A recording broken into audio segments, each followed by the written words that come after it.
Everyone. I'm Dane Gentry. Today I'm going to be talking about when you're at your bottom, things you can do to try to climb yourself back out. I was at my bottom as low as you could go, basically living in a van, strung out on drugs, and um, luckily I had insurance. I called around and found a place to go in Florida. They actually flew me down there. When I got there, I had nothing. I had a backpack. That's basically it. And a few little clothes. I got there and got through the detox, and something woke up inside of me one day, and I said, you know what?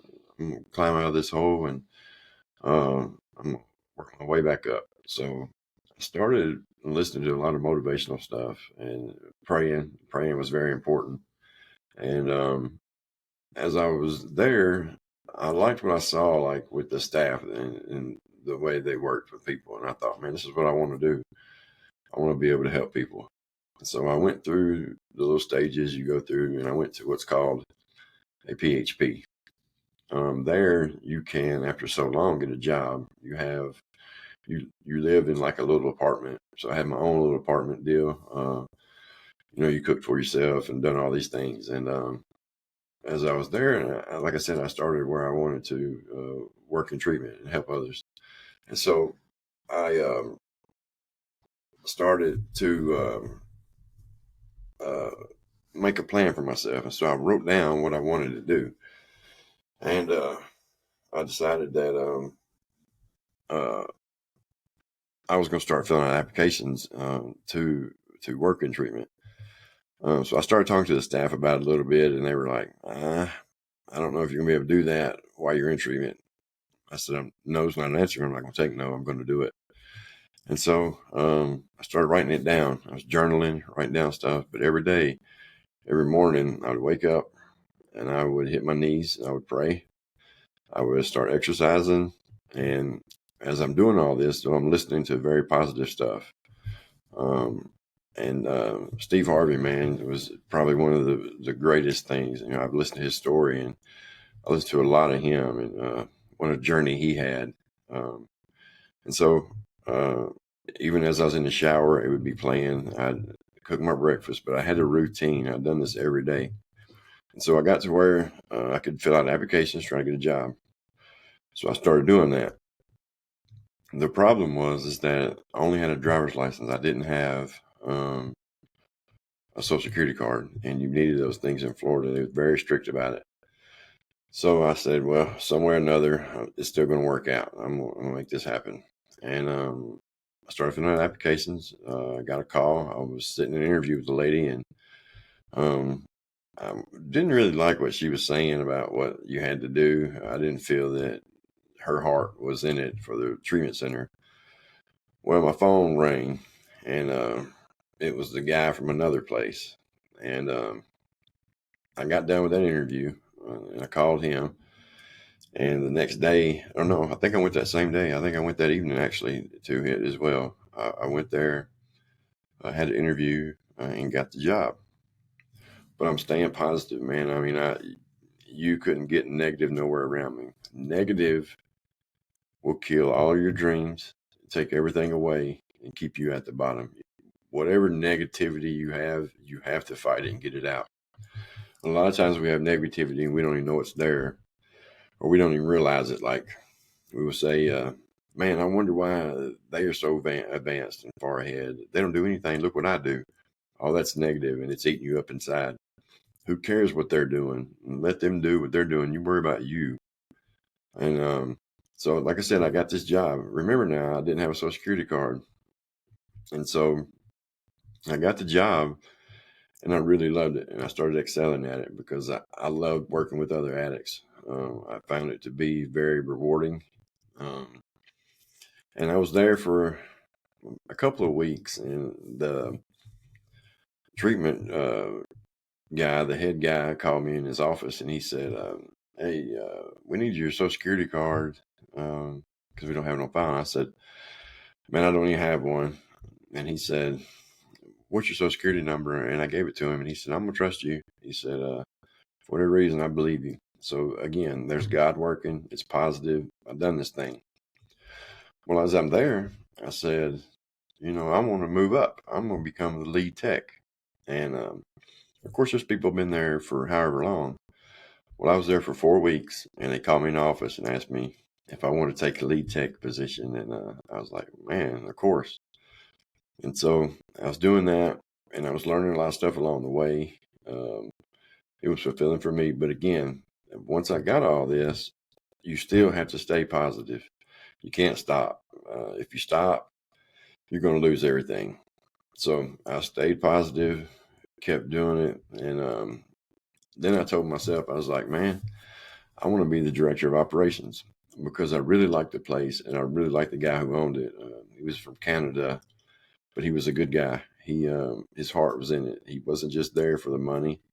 He cared about the people. And that was what was so great. And I worked with a lot of great people, and work was rewarding. I worked a lot of hours, but I had to. And so I bought a motorcycle.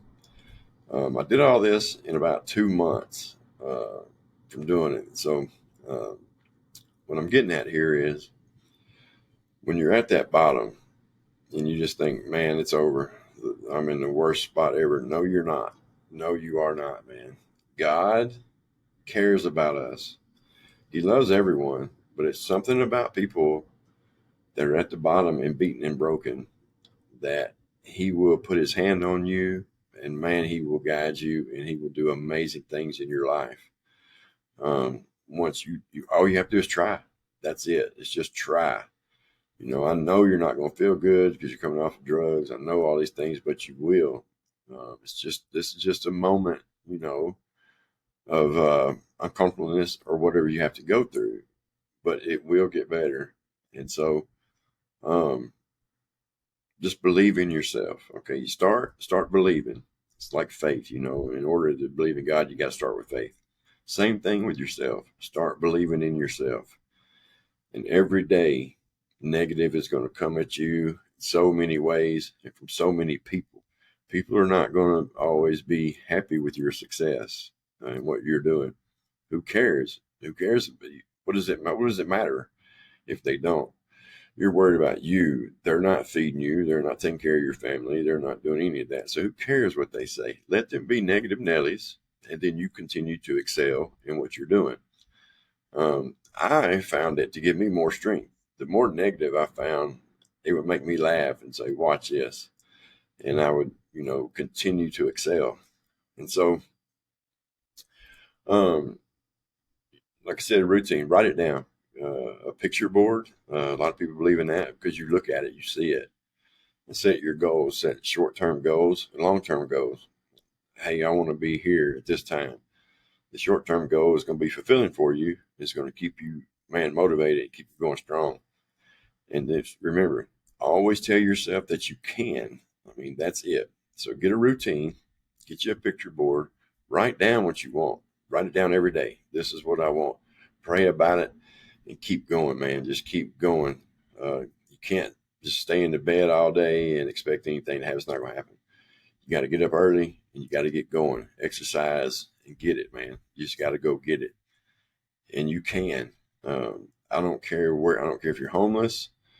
I don't care what it is. You can overcome it, but you got to work for it. But if you work for it, you will get it. And it'll be the most fulfilling thing that you ever had in your life. I promise you, because it's showing you, hey man, I can do this. Um, but if you do it and you gain all this stuff, but you stop doing what you're doing, it's going to fall. You're going to lose it all. And that's what I did.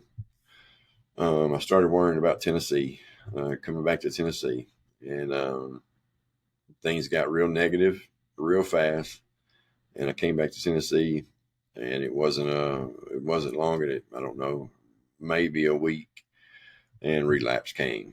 Uh, but that relapse there was the one that really started to change everything as far as my addiction goes. I actually OD'd. Thankfully, I had a Metro police officer who cared. It wouldn't stop on me. They gave me the Narcan and nothing. Gave it to me again and nothing. And usually, they'll stop and wait. He said he wouldn't. He gave it to me the third time. I moved a little bit. And they started doing the chest things, and my chest was bruised, but I didn't care. This guy saved my life. He's a hero. Um, because a lot of times there's people who just don't care about the addicts and these sort of things. Um, and so I had some other stuff I had to deal with. I had the prior legal stuff, so I had to go back to jail for about 90 days, something like that, to finally complete a sentence I've been doing for a long, long time. Um, so I got that out of the way, and I got positive again. Um, and then it became, I started an appliance business. Um, and it basically became successful overnight. That wasn't the first time I started it. I started it before, but drugs got in the way of everything. And so now I want to be a motivational speaker for people. I want to help. I want to work in recovery. And that's where we're leading with our podcast. Uh, my wife works in treatment herself also. She's not an addict, but she went through so much with me. She's been with me a long time. And so that's what I'm doing now, man. And I'm going to do it. I'm going to build it up, and I'm going to watch it grow. And I want everyone else to grow in life too, all addicts. My email address is on there on the website. You can go to Captivate on there, and the website's on there. Just put my name, Dane Gentry, in there. It'll pull it up. Send me an email, man, and I'll do all I can for you to help you. I'd appreciate it, man, if y'all would watch this podcast and get it going.